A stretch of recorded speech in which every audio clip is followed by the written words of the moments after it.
Good morning and welcome back to Empty Cloud Monastery. My name is Bhante Suddhāso and we'll be looking at a short sutta of the Buddha this morning. This one is from the Āghātapaṭivinayasutta, chapter 9, sutta number 30, Āghātapaṭivinayasutta.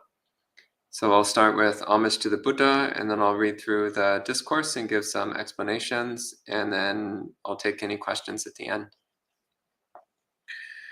Namo tassa bhagavato arahato samma sambuddhassa. Namo tassa bhagavato arahato samma sambuddhassa. Namo tassa bhagavato arahato samma sambuddhassa. Buddhang dhammang sanghang namassami. So this is the Āghātapaṭivinayasutta, as mentioned, from the Āghātapaṭivinaya, chapter 9, sutta number 30. And agata means resentment, and pativinaya means removal, complete removal of. So the Āghātapaṭivinayasutta here then is about the removal of resentment. Agata also, besides resentment, it also has the sense of hostility or aversion more in general. So it does have the sense of resentment, but also it has a broader sense of hostility. So this also could be taken as the removal of hostility rather than just specifically resentment. So the Buddha says, monks, there are these 9 methods to get rid of resentment, to remove hostility. What 9? The first one, it says thinking. They harmed me, but what can I possibly do? One gets rid of resentment. So just a note here about the Pali. So the Pali is anattang me achari tankuteta labha. So anattang is translated here as harm, but anatta literally just means non-benefit. So atta means benefit or goal or welfare. So anatta means non-benefit, non-goal, non-welfare. And me achari means acted towards me. So this is saying somebody acted in a way that was not of benefit to you, that was not supportive to your goal, that was not conducive to your welfare. So this doesn't necessarily mean that they harmed you or obstructed you. It can also just be thinking like, oh, this person didn't do something that was good for me. Like maybe you wanted someone to help you with your project and they didn't. They made an excuse. Or you wanted to do something with your friend and your friend said, yeah, I'm not interested. So it's not necessarily somebody actively harming you, but it could also include simply people not doing what you want them to do or not doing things that would be helpful for you. So there's also the underlying thing of expectation, which this brings up. So this actually is an important point which comes up from time to time. And the question is, what are we expecting from other people? Because anytime you expect anything from other people, you're creating the conditions for disappointment. If you expect other people to help you, well, maybe they will and maybe they won't. And that's not in your control. It's up to the other person to decide what they're going to do. So if you're expecting other people to act for your benefit, to help you out, to do things that support your goals, well, maybe they will and maybe they won't. You can't control that. So then if we start getting upset and hostile and resentful toward someone because they didn't do something to help us out, well, the problem is not actually with the other person. The problem is with our unrealistic expectations. That we expected something which was not realistic to expect. So then the second part of the statement, tankuteta labha. This is a standard idiom in Pali, which appears a number of times throughout the suttas, which more literally means what can be gained here. So it's translated here as what can I possibly do, but literally means what can be gained here. So the sense here, again, it's kind of like, what are you going to do about it? It's kind of like someone's like, oh yeah, I was going to go for a walk in the park, but it's raining today. What are you going to do about it? What are you going to do? So it's just that statement of kind of like expressing the futility of being bothered by these things. It's like, what are you going to do? Try to change the laws of nature? It's like you wanted to go for a walk and it's raining. Well, what are you going to do about it? Nothing. It's just the laws of nature. That's just how it goes. Sometimes it rains. So it's exactly the same. Like of course, we would like it if other people would help us out. We would like it if they would do things that are beneficial to us, things that support our goals. But maybe they don't. And what are you going to do about it? Nothing. That's what. That's just the laws of nature. So this then it's a way of cultivating equanimity. It's a way of recognizing that ultimately much of what happens to us is outside of our direct control. Now, it is to some extent within our indirect control. And this isn't mentioned in this particular discourse, but we do have some indirect control over what happens to us. So first off, we do have some direct control in terms of our own mind.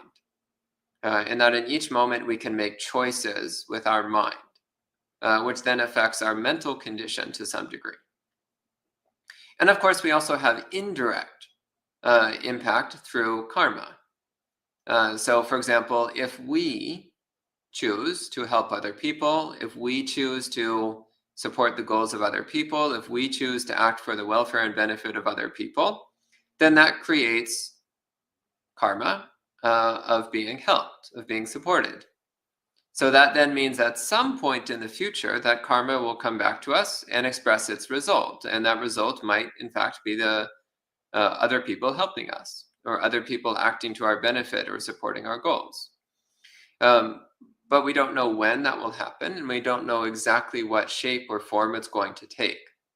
So we can indirectly do something about it, but we cannot directly do something about the current situation.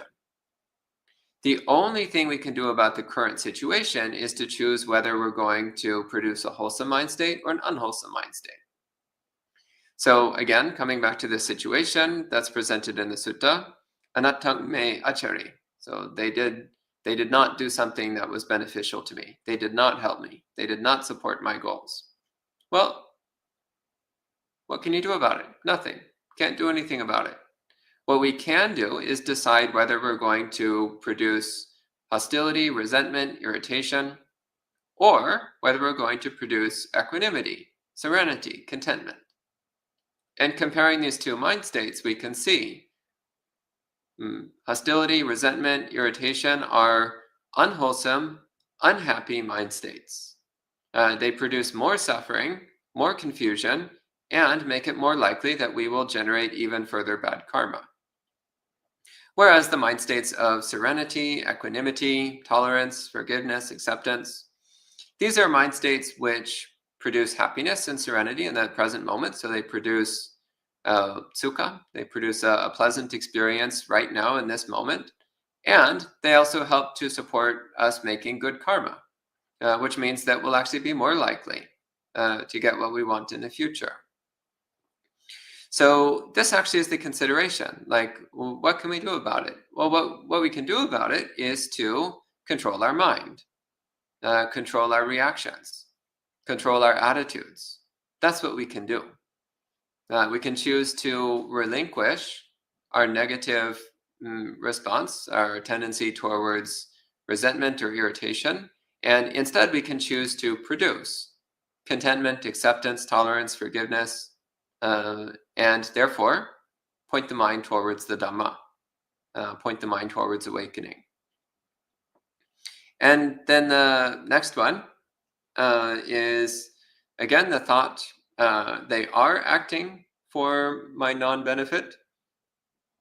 So this is the same situation. So the first one is past tense. So you're recollecting that somebody did something that was not to your benefit, did not help you, did not support you. Then the current one is like, well, right now they're doing something that's not to my benefit. That's not helpful. It's not supporting my goals. And of course, it's the same reflection. Tankute talaba. Like, what are you going to do about it? What can you do? What's to be done? What can be gained here? And the answer is you can't actually control the other person, once again. So maybe right now somebody's not helping you. Maybe they're even obstructing you. Well, that's their karma. They're making their own karma. You don't need to worry about that.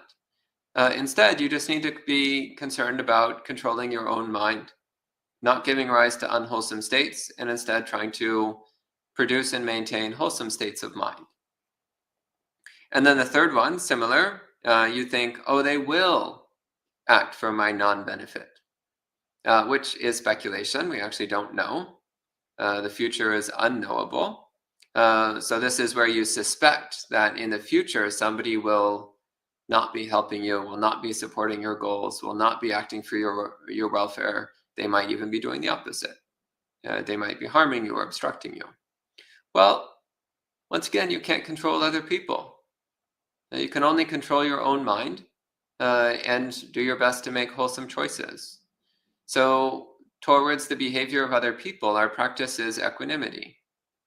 And instead we focus on controlling our own conduct, making our own conduct as wholesome, as pure, as holy, as Buddha-like as possible. Then the next three, these ones can be quite challenging. So the next three are similar, but it's next one is Piyasame Manapasa Anattang Achari. So this means they acted for the non-benefit of someone that I liked, someone that is pleasing to me, or something that I like or that is pleasing to me. So again, this doesn't necessarily mean a person. It could also mean a cause, could mean an ideal, could mean an organization or something like that. So somebody did something that was not supportive, not beneficial for someone or something that you like. So again, could be a friend or a relative, or it could be a cause or an ideal or an organization or a political party or something like that. So then again, the reflection is the same. Tankute laba. What are you going to do about it? What can be done? And once again, the answer is the only thing you can do is control your own mind. Cultivate equanimity, cultivate contentment, cultivate patience and acceptance and tolerance, and practice good karma. That's all you can do. And then the same, if someone is currently acting for the non-benefit of someone or something that you like, or you think, oh, in the future they will act for the non-benefit of someone or something that you like. It's the same reflection. Tankute laba. What are you going to do about it? What can you do? So again, you just accept that you cannot control external circumstances. You can only control your own mind. And then the final set of three, this is thinking, oh, they helped someone or something that I dislike. They acted for the benefit and welfare of someone or something that I dislike, or they're currently doing so, or they will do so in the future. And this one is also amusing because it's also raising the question of like, well, first off, if it's a person that you dislike, well, then the problem is not that somebody else is helping them. The problem is that you have hostility towards a person. The problem is you have some kind of grudge or negativity towards that person. Actually, if you see somebody else helping one of your enemies, you should be delighted. And you should be delighted that that person is making good karma by helping somebody, rather than being irritated that they're helping someone that you dislike. Or if it's a cause or an organization that you dislike, well, it's good to examine, why do you dislike it? Is it just a matter of personal preference, or do you actually think that there's something genuinely evil, harmful, unwholesome going on? Well, in that case, again, you recognize the real issue here is preserving one's own peace of mind. So you can acknowledge, like, oh, that cause is harmful, that organization is harmful. It would be better if people did not support things that are harmful. So that is preserving your wisdom faculty. But you also want to preserve your own peace of mind, your own serenity. So accepting that this is the nature of samsara. It's full of delusional people with corrupted minds and making bad choices. So that's the nature of samsara. It's unrealistic to expect it to be otherwise. So cultivating this serene acceptance that the nature of samsara is that it's going to be full of delusional people making bad choices. And once we accept that, once we come to peace with that, then our mind becomes a lot more happy, a lot more joyful. So that's the end of this sutta. So the Buddha says these are the 9 methods to get rid of hostility and resentment. So we can respect the sutta with 3 sadhus. Sadhu, sadhu, sadhu. I'll see if there's any questions. Hello to the people watching online. Hello to Carol, Manal, Vanessa, Maria, Jayanta, Gregory, Mike, Bhumika, and anyone else who's watching. And I don't see any questions, so I think we'll go ahead and conclude it this time. So if you're still around this evening, we'll have another sutta talk at that time. So we'll see you next time.